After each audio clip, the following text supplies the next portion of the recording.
안녕하세요. 오늘은 이제 2026년 플레이어 인트로덕션 두 번째 편을 찍어보려고 합니다. 오늘은 지난 편에 이어서 골키퍼에서 이제 수비수로 넘어갈 차례인데요. 수비수 중에서도 중앙을 맡는 핵심 철옹성들 센터백에 대해서 알아보도록 하겠습니다. 제가 센터백으로 분류한 선수는 총 6명이 있는데요. 그럼 이 6명의 선수에 대해서 하나하나 또 설명을 드리도록 하겠습니다. 바로 첫 번째 주인공으로 넘어가도록 하겠습니다.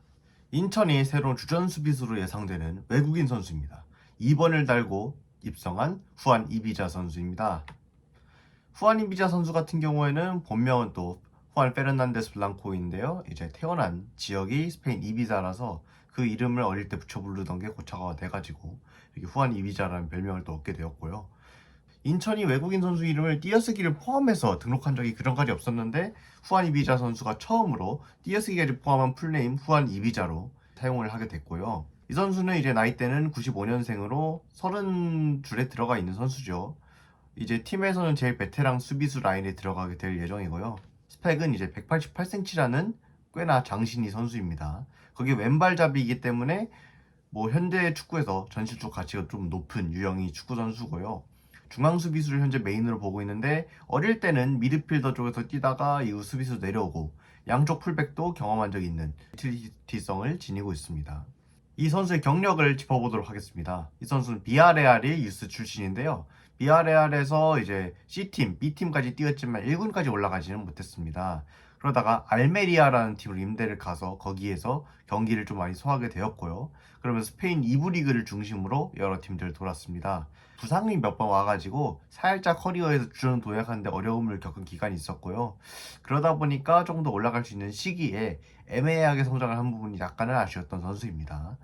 2023년 비제프 우치라는 폴란드 리그 팀으로 떠나면서 처음으로 스페인을 벗어나게 됐는데요. 비제프 우치에서도 주전으로 활약을 했지만 이따금 잔부상이 있어가지고 살짝은 애매한 출전 기록을 남겼습니다. 그러다가 부리람으로 또 이적을 하게 되었는데요. 아시아 무대에 처음으로 왔지만 부리람 외국인 선수가 정말로 많았어요. 그러다 보니까 이제 후안 이비자 선수가 리그에서는 등록이 되지 못하고 아시아 챔피언스리그 경기만 좀 뛰게 되었는데요.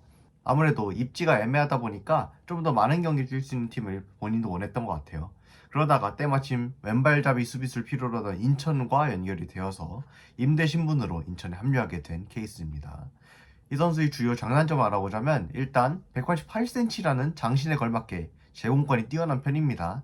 세트피스에서도 어느 정도 능력을 기대할 수 있는 선수고요. 예측력과 판단력이 좋은 유형입니다. 그래서 후방에서 좀 안정감을 도모할 수 있는 선수고요. 그리고 패스 연결이 굉장히 부드럽습니다. 이 선수가 또 미드필더까지 뛰었고 어느 정도 기술이 있기 때문에 빌드업에서는 주도적인 역할을 좀 기대할 수 있는 그런 자원이라고 보고 있습니다. 일단 무엇보다도 이 선수의 스펙 자체가 왼발잡이 장신 수비수인데요. 요즘 축구에서 왼발잡이 귀중합니다. 왜냐면 빌드업에 있어서 정발을 사용하는 게 상당히 영향을 미치기 때문에 왼발잡이가 적은 상황에서 왼발잡이 센터백은 일단 가치가 높아집니다. 거기다 장신이잖아요. 제공권도 갖추고 있고. 이비자 선수의 스펙은 굉장히 만족스럽게 보는 편입니다. 다만 이제 약점들도 당연히 있는데요. 일단은 부상 문제를 좀 짚고 넘어가야 될 것 같아요. 어린 시절부터 지금까지 중요한 대목에 한 번씩 부상이 왔었고 그로 인해서 주전으로 좀 자리를 굳혔던 걸 잃어버리기도 했던 그런 일들이 있었는데요. 이런 잔부상으로부터 벗어나야지 좀 더 좋은 커리어를 쌓을 수 있을 거라고 생각을 했습니다. 그리고 기술이 좀 있긴 한데 터치 자체는 좀 투박해요. 제가 아시아 챔피언스리그 경기를 한번 돌려봤는데 능력이 있기는 한데 터치가 살짝 투박하고 길다는 게 개인적으로는 조금 위험하게 느껴졌습니다. 튀어나간 성향 같은 경우에는 튀어나간 성향이 있다는 말이 좀 들리기는 했는데 제가 본 경기를 가지고 판단을 하자면은 전술적 지시에 따라서 본인이 안 나가는 것도 가능은 하다고 생각을 해서 이 점은 장단점에 특별히 넣지는 않았고요. 이제 아시아 무대 적응 여부를 제가 써놨는데 불이라면서 뛰긴 했지만 많은 경기를 소화하지 않았단 말이에요. 실질적으로 아시아 무대에 적응을 했다고 하기엔 아직은 어렵습니다. 아직은 좀 더 지켜볼 부분들이 있는 선수라고 봐야겠죠. 이제 최종적으로 올 시즌 전망을 한번 보도록 하겠습니다. 결국 이제 새로운 무대로 왔잖아요. 능력을 또 새롭게 증명해야 될 시기라고 생각합니다. 경력은 좋은데 불이람에서는 뭐 이러니 저러니 해도 아무리 외국인 선수가 많고 했어도 아쉬웠던 건 사실이에요. 그래서 아시아 무대에서 제대로 도전할 수 있는 기회가 바로 이번 시즌이라고 생각을 하고요. 윤정환 감독의 빌드업 전술에서 이 선수가 좀 주축이 되어야 할 텐데 이걸 얼마나 잘 수행하느냐가 좀 관건이라 생각을 합니다. 이비자 선수가 무대에 잘 녹아들 수 있을지 그 점을 좀 주목을 해보고 싶습니다. 그러면 이제 이비자 선수 다음으로 국내 선수로 넘어가도록 하겠습니다. 지난 시즌 인천이 수비 핵심이었죠. 4번 김건희 선수입니다. 김건희 선수는 이제 2002년생 선수로 아직 젊은 편에 속합니다. 192cm라는 상당한 장신을 가지고 있는데요. 이비자 선수보다 더 커요. K리그 내에서도 김건희만큼 장신 센터백은 찾기가 어려울 정도로 압도적인 피지컬을 가지고 있고요. 센터백으로 주로 뛰고 있는데 2024년에 수비형 미드필더로 기용이 된 경기가 있었고요. 풀백으로 살짝 간 적도 있었고 최전방에 올라간 적도 있고 나름대로 다재다능하게 기용이 되긴 했습니다. 하지만 누가 뭐래도 이 선수의 본질은 센터백입니다. 경력을 보자면 애초에 인천에 입단한 이후 쭉 뛰고 있기 때문에 경력상이 그렇게 특별할 건 없습니다. 그래서 2023년에 또 인천에 입단을 했는데 3년 동안 안정적 입지를 구축을 하면서 지난 시즌에는 K리그2에서 전 경기를 소화하는 기염을 토했고요. 새 시즌 만에 83경기를 뛰었는데 신인으로 입단한 선수들이 저 시즌 많이 못 뛰는 걸 감안을 하면은 상당히 페이스가 빠른 편입니다. 김건희 선수의 장단점을 보자면은 꽤 극명한 장점과 단점이 있습니다. 우선 제일 큰 장점은 능숙한 빌드업 및 전진 능력입니다. 이 선수는 패스 선택지도 넓고요. 굉장히 전진도 과감하게 하고요. 전진했을 때 플레이 선택지도 넓습니다. 크로스 올릴 때도 있고요. 본인이 직접 드리블할 때도 있고요. 공격수들과 패스를 주고받을 때도 있고요. 후방 빌드업에서도 김건희 다재다능함이 빛을 발하기 때문에 후방 전술에서 중요성이 정말 압도적으로 높다. 그렇게 말씀드릴 수 있을 것 같아요. 제공권도 굉장히 훌륭합니다. 191cm라는 키에 걸맞게 공중볼을 상당히 잘 따내고요. 세트피스에서도 존재감을 드러낼 수 있는 그런 선수입니다. 수비 스킬은 또 되게 깔끔해요. 이 선수가 군더더기 없이 깔끔한 태클들을 좀 잘 보여주는 타입이고요. 침착하게 수비를 할 수 있는 선수입니다. 다재다능하다는 점을 제일 큰 장점으로 꼽고 싶습니다. 이 선수가 미드필더, 스트라이커, 풀백 등으로 뛸 수 있었던 제일 큰 이유가 뭐냐면 축구 선수에게 필요한 대부분의 능력을 다 어느 정도 갖추고 있어요. 그래서 다른 포지션에서도 어느 정도 활약을 기대를 할 수 있고요. 심지어 톱으로 올려도 센터백을 원래 톱으로 올리면은 헤딩 셔틀 말고는 그렇게 보여줄 수 있는 게 없는데 이 선수는 전방에서 생각보다 많은 옵션을 보여줄 수 있습니다. 대신 단점도 있죠. 일단 전진성이 너무 크기 때문에 리스크가 있는 건 사실입니다. 이 선수가 너무나도 많이 올라가다 보니까 그로 인해 공간을 내주거나 실책을 범하는 경우들이 좀 있고요. 중요한 순간에 한 번씩 나온 실책들이 조금 뼈 아프긴 합니다. 그럼에도 불구하고 그만큼 플러스가 더 높기 때문에 지금까지 신뢰를 받고 기용되었던 거고요. 그리고 키에 비해서 체격이 좀 마른 편인데 이 체격이 마르다는 게 어떤 점에서 문제가 되냐면 몸이 두꺼운 스트라이커들 있잖아요. 경합을 할 때 힘에서 살짝 밀립니다. 이런 점이 김건희 선수의 단점으로 또 뽑힐 수 있겠죠. 올 시즌 전망을 한번 해보자면은 이제 K리그2 무대가 되게 좁았던 선수예요. 김건희 선수는 이제 다시 1부 리그에서 증명해내갈 시간이 되었습니다. 지난 시즌 인천 최고의 선수 중 하나였고요. K리그2에서는 압도적인 기량을 펼쳤기 때문에 올해에는 K리그1에서도 좋은 모습을 보여주리라 또 기대가 됩니다. 어쩌면 리그를 넘어서 국가대표라는 꿈을 꿀꿔도 될 만한 선수라고 생각을 하거든요. 이 선수가 이번 시즌 어디까지 갈 수 있을지 좀 지켜보고 싶고요. 현재 상황으로서는 이비자 선수보다도 김건희 선수가 더욱더 중용될 거라고 개인적으로는 보고 있습니다. 다음으로는 인천의 새로운 20번 선수로 넘어가도록 하겠습니다. 바로 유스 출신 박경섭 선수입니다. 2004년생이 젊은 센터백으로 아직까지 22세 이하에 있는 선수입니다. 아시안게임 차출 후보군에도 들어가 있고요. 키는 188에 83kg으로 상당히 다분hin 체격을 가지고 있고요. 센터백 메인 포지션인데 이 선수가 고등학교 때는 수비형 미드필더로도 많은 활약을 했었습니다. 오른발잡이고요. 광성중, 대건고를 거친 유스 출신 선수입니다. 특히 선문대 시절의 압도적인 활약이 박경섭 선수의 명성을 또 드높였죠. 지난 시즌 인천에 입단해서 아직까지는 경력을 쌓고 있는 단계인데 지난 시즌 중반 부상을 당하기 전까지는 주전으로 뛰면서 팬들에게 놀라움을 선사했던 바가 있습니다. 박경섭의 장단점을 한번 보자면 제일 큰 장점은 양발을 좀 고르게 쓸 수 있다는 점을 들 수 있습니다. 그래서 오른쪽 센터백, 왼쪽 센터백 어디에서도 좀 균일한 활약을 할 수 있는 선수고요. 되게 침착해요. 이 침착한 능력을 바탕으로 빌드업을 전개하고 후방을 좀 도와줄 수 있습니다. 이 선수가 막 킬패스를 찌르거나 이런 플레이를 하는 건 아니에요. 김건희 선수가 좀 리스크를 안고서도 플레이를 한다면 박경섭 선수는 훨씬 안정적인 플레이를 하지만 그러면서도 상당히 압박에 굴하지 않고 경기를 풀어나갈 수 있는 능력을 갖추고 있습니다. 그래서 미드필더까지 봤던 선수이기 때문에 후방에서의 기술도 괜찮은 편이고요. 수비 스킬도 좋은 편입니다. 제일 크게 주목할 점은 어린 나이에도 불구하고 경기 멘탈이 침착하게 잘 유지가 된다는 건데요. 경기를 하다 보면은 여러 변수가 많지만 박경서 선수는 거의 휘둘리지 않고 자기 능력을 쭉 발휘할 수 있는 일관성이 있는 선수라고 할 수 있겠습니다. 단점은 일단 경험이 아직 부족하죠. 지난 시즌에 해성같이 등장해서 좋은 모습을 보여줬지만 풀 시즌을 뛰었을 때의 체력 저하라든지 이런 것들은 아직 검증이 좀 필요하고요. 또 K리그1 무대를 아직 가보지 않았잖아요. 이런 면에서도 아직은 좀 검증이 필요하다는 시선이 있을 수 있어요. 그리고 체격이 좀 큰 상대한테 고전하는 게 있었는데 약간은 마른 체형이에요. 키에 비해서는. 이 역시 일부에서 좀 보완해야 될 숙제고요. 그리고 패스 선택지가 되게 안정적이다 보니까 템포는 좀 느려집니다. 김건희는 공격적으로 팍팍 찔러주는데 박강석 선수는 좀 후방을 안정적으로 하려는 스타일이다 보니까 이 선수가 수비 빌드업의 중심축이 될 경우에는 약간의 템포가 느려질 수 있다는 점. 올 시즌 전망을 보자면 이제 K리그1 무대는 처음인데 20번이라는 또 상징적인 등번호를 달고 새로운 도전을 하기 때문에 나름대로 기대를 갖고 있는 선수입니다. 이 선수가 양발잡이고 어떤 역할을 맡겨도 수비에서 일관적인 역할을 한다는 걸 생각을 해보면은 닥주전까지는 아니어도 팀이 유용한 스쿼드 자원은 될 것이다. 그렇게 봐야 될 것 같아요. 이비자랑 김건희의 자리를 두 개 다 메워줄 수 있다는 점에서 시즌 중에도 출전 기회가 꽤 있을 것 같고요. 그리고 팀에서 장기적으로 밀어주려고 하는 자원 중에 하나이기 때문에 치열한 경쟁 속에서 더욱더 성장해 좋은 능력을 보여주리라 생각합니다. 이제 그 다음으로 신인 센터백인 고정민 선수에 대해 한번 알아보도록 하겠습니다. 2007년생으로 고등학교를 졸업하자마자 또 프로팀으로 오게 된 케이스입니다. 유스 출신은 아니지만 보인고에서 활약을 하면서 왔고 청소년 대표팀에도 이름을 올렸던 그런 선수인데요. 188cm란 장신의 왼발잡이기 때문에 이비자와 마찬가지로 스펙이 굉장히 좋습니다. 인천에 이제 막 입단했으니 뭐 경력은 특별한 사항은 없고요. 이 선수의 장단점을 보도록 하겠습니다. 일단 장점은 전진 능력이 굉장히 적극적이고요. 전개도 좋습니다. 왼발잡이 김건희를 보는 것 같은 플레이를 많이 합니다. 그리고 전진할 때는 이 선수가 센터백인가 풀백인가 윙어인가 헷갈릴 정도로 올라갈 때도 있고요. 올라간 다음에 플레이 퀄리티도 꽤 좋습니다. 그리고 왼발잡이인데 롱패스가 좋아요.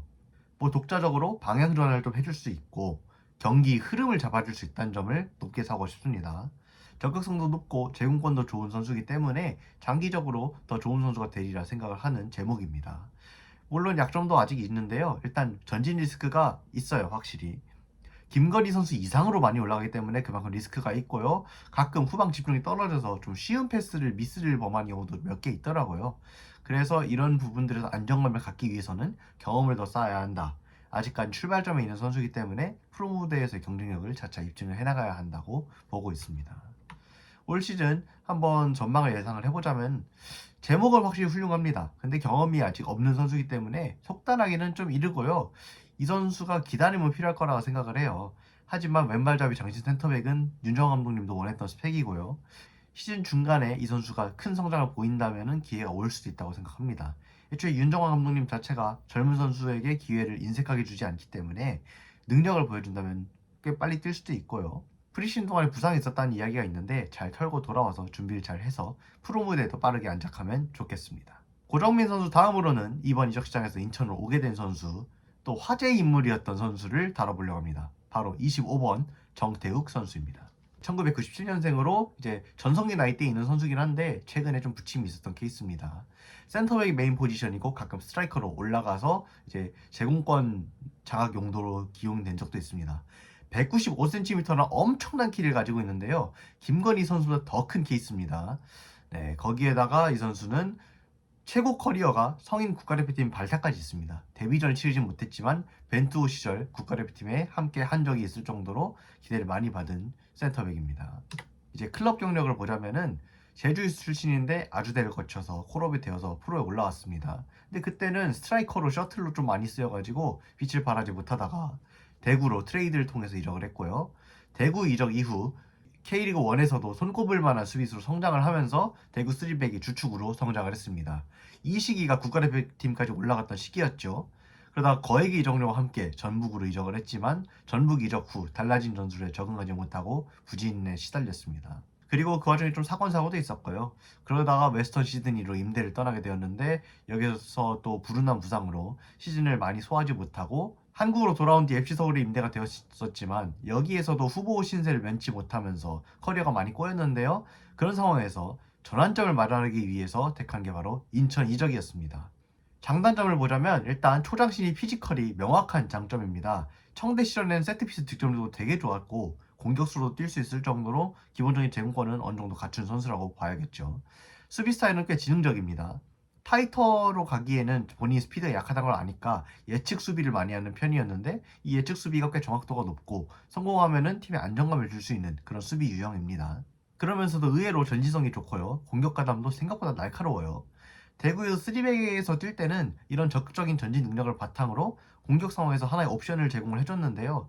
저는 윤정환 감독님이 정태욱 선수 이런 능력을 보고 또 눈여겨봐서 영입을 하지 않았을까 생각을 합니다. 김건희 선수가 하는 역할이 일부분을 어느 정도 수행할 수 있는 가능성이 여기서 보이기 때문에 그렇게 생각을 했고요. 물론 그에 맞는 단점들이 있는데요. 일단은 스피드가 좀 둔한 편입니다. 키에 비하면 최고 속력이 나쁘진 않다고 생각하는데 역시 순발력에서의 단점이 있기 때문에 좀 공간을 내주게 되면 위험할 수 있습니다. 수비 집중력이 좀 종종 흔들려가지고 후방에서 잔미스가 많은데 대구 시절에도 이게 있었다가 전북 이적 후 부진하면서 더욱더 좀 심화가 된 문제점입니다. 그리고 발밑이 좀 투박하고 빌드업 능력이 좋은 편은 아닙니다. 이 선수가 전진성 있는 거랑 별개로 후방에서 공을 전개하고 돌리고 이런 거에 능한 선수는 아니에요. 그래서 이 선수를 수비 중심축으로 쓰기에는 약간 미흡한 부분도 있는 게 사실입니다. 올 시즌 전망은 주전이랑은 아직은 거리가 있어 보이긴 합니다. 하지만 정태욱 선수의 클래스가 있고 또 그동안 쌓았던 것이 있기 때문에 분명히 기회는 올 것이고 거기에서 어떻게 활약해서 기회를 잡느냐가 포인트라고 생각합니다. 전북 이적 후에 경력이 정말 많이 꼬였었는데요. 인천에서도 경쟁은 되게 치열할 거예요. 하지만 새로운 도약이 발표될지도 모르는 이적이기 때문에 정태욱 선수가 좋은 기량을 발휘를 해가지고 다시금 높은 레벨로 올라가기를 응원하는 바입니다. 그럼 이 선수 다음으로 마지막 선수를 보도록 하겠습니다.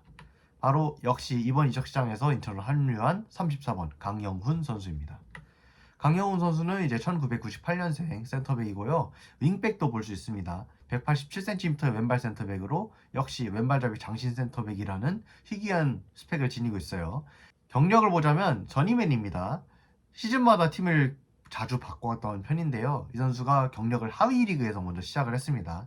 K3 리그에서 오랫동안 있었고 거기에서의 활약을 바탕으로 이제 입단 테스트까지 거쳐서 천안에 입단해 프로 선수가 되었죠.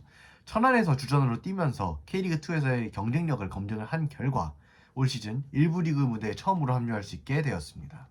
장점은 역시 빌드업을 꼽을 수 있겠는데요. 이 선수도 롱패스가 꽤 능한 선수인데요. 그리고 전진 플레이도 즐겨요. 피지컬 조건이 또 준수하죠. 187cm라는 키가 절대 작지 않고요. 풀백, 윙백까지 볼 수 있을 정도로 공격수와의 패스 플레이도 좀 원활한 편입니다. 팀적으로는 작년에 이제 이주용 선수의 후보 역할을 할 선수가 좀 부족했는데 올해는 뭐 여승원 선수도 있지만 강영훈 선수도 케이스에 따라서는 그쪽 자리를 커버할 수 있는 귀중한 자원이라고 보고 있습니다. 뭐 약점을 보자면은 수비 시 집중력 기복이 좀 있습니다.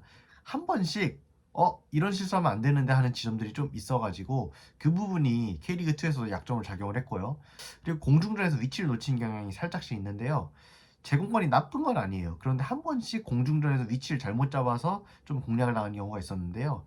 K리그 1 무대에는 특히나 힘센 공격수가 많기 때문에 좀 주의해야 될 파트라고 생각을 합니다. 올 시즌 전망을 보자면 후보 선수로 영입된 걸 거고 초반부터 주전으로 뛰지는 않을 거라고 생각합니다. 하지만 이 선수가 하부 생활을 거치면서 생존한 것 자체가 능력을 입증한 거고요. 자신만의 장점은 또 확실한 선수입니다. 그래서 팀 수비 새로운 옵션으로서 기대감을 가지고 있고요. 시즌 중간에 기회를 얻게 된다면 거기에서 또 자신의 가치를 보여주고 수비 안정화에 도움을 줄 수 있으면 좋겠습니다. 여기까지 해서 6명의 센터백에 대해서 또 알아봤는데요. 인천에 또 다양한 센터백들이 왔고요. 지난 시즌보다 양적으로도 질적으로도 발전했다는 생각이 듭니다. 그래서 이 선수들이 고르게 활약해주면서 인천을 더 높은 위치로 끌어올려주기를 바라고 있습니다. 그러면 오늘은 센터백 내용은 이 정도로 마무리를 짓고요. 다음에는 풀백 편으로 돌아오도록 하겠습니다. 감사합니다.